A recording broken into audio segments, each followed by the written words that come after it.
সামাজিক যোগাযোগ মাধ্যমে ছড়িয়ে পড়া একাধিক ভিডিওতে দেখা যায় শরীয়তপুরের সখীপুর ছৈয়ালকান্দি গ্রামে এক তরুণীকে গাছের সঙ্গে বাঁধছে স্থানীয় ব্যবসায়ী মনির মোল্লা।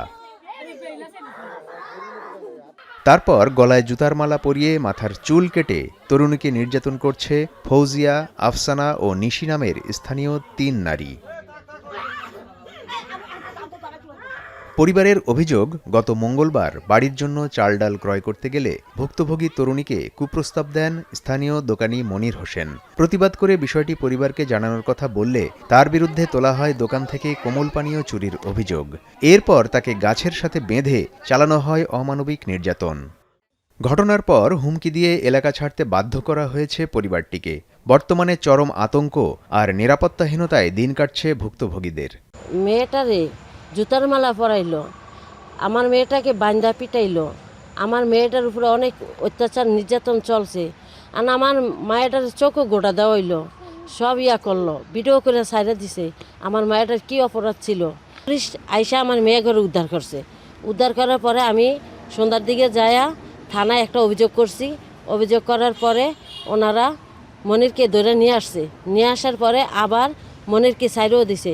এটা কোনো মামলাও হইল না, এমন আসামি, সে কোনো শাস্তি হইল না। আমিও বিচার পাইলাম না। কেন আমরা বিচার পাইলাম না? অভিযোগ আছে, মামলা করে স্থানীয়ভাবে মীমাংসার জন্য চাপ দিচ্ছে স্থানীয় প্রভাবশালীরা। সাংবাদিকদের কাছে মীমাংসার কথা স্বীকারও করেন স্থানীয় এক বিএনপি নেতা। না বাড়ার জন্য না ফিটা না, চুরি হয়েছে এটা জানেন, অনেক খবর দিয়েও নিছে, এই দোকানও আমি শুনছি। শুক্রবার বিকেলে বাড়ি গিয়ে পাওয়া যায়নি অভিযুক্ত ৩ নারীকে। আর কুপ্রস্তাবের কথা অস্বীকার করে নির্যাতনের জন্য ওই ৩ নারীকেই দুষছেন প্রধান অভিযুক্ত মনির। বাড়িওয়ালা মারধর করছে, চুল কাটছে, এমনকি আবার জুতার মারা পড়াইছে। তারা আমি না। সেখানে আপনি ছিলেন না? হ্যাঁ আমি ছিলাম, বলতে আমি এসে তার হাতটা বেঁধে দিছি, এহনি আর কিচ্ছু করিনি। পুলিশ নির্যাতিত তরুণীকে উদ্ধার করে চিকিৎসার ব্যবস্থা করলেও অভিযোগ আমলে নেয়নি। অভিযুক্ত মনিরকে আটক করে পরে ছেড়েও দেয়। মামলা না নেয়ার বিষয়ে নানা অজুহাত তুলে ধরেন সখীপুর থানার ভারপ্রাপ্ত কর্মকর্তা। এটা অবশ্যই নিন্দনীয় বিষয়। এইটা আসলে কোনো অবিকাম্য না। যে ঘটনাটা ঘটেছে এটা কোনো অবিকাম্য না।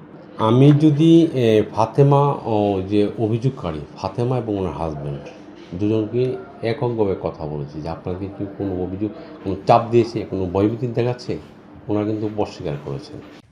এখন শরীয়তপুর।